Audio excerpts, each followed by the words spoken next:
I'm Laura Pointer, and this is my Christmas story. The Christmas of 2012 was a very memorable Christmas for my family. That fall, Stephen and I had decided that we wanted to become foster parents. That's something that we had wanted to do for a long time, and it just seemed like the right time for us. So we called Missouri Baptist Children's Home in Springfield, where we were living, and we signed up, and our classes were going to start in January. So that Christmas, we were thinking, this is so exciting, this is going to be great. We're going to be parents soon.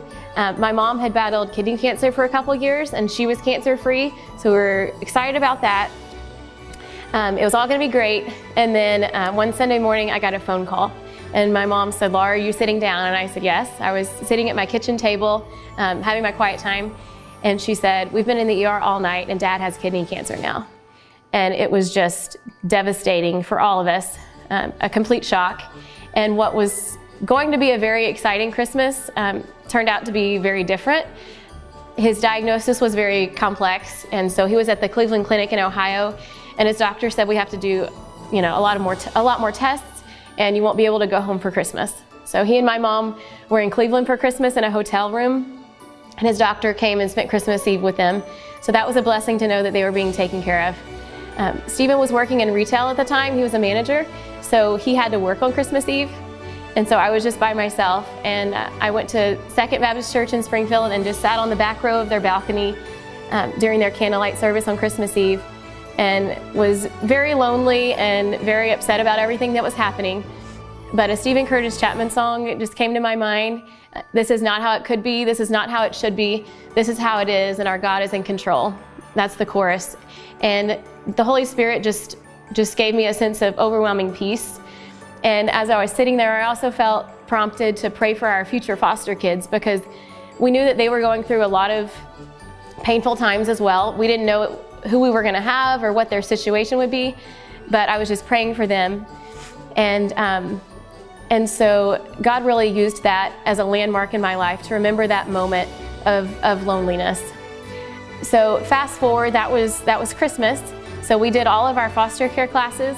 And then all the way in March, we were about done. And I had missed a session because I was a teacher. I had missed one for parent-teacher conferences. So I went on a Saturday to make up a class at Missouri Baptist. And the trainer came out to the parking lot and she said, "Laura, I'm so sorry, but I misscheduled our sessions today.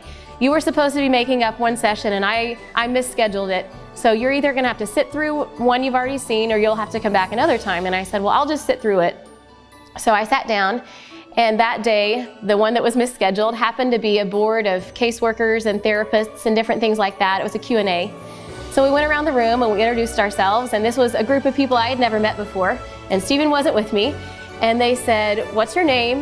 How many kids do you want and what ages?" And so being a kindergarten teacher, I love kids, and I said, "I'm Laura. My husband and I would be open to 3 kids, 6 and under." We had only really talked about 2, but I said we'd be open to 3. And then after the session, a caseworker came up and she said, "I'm so glad that I met you. I have a group of 3 girls, and they've been separated since Christmas. We couldn't find a home big enough for them. 2 are in one home and 1 is in the other."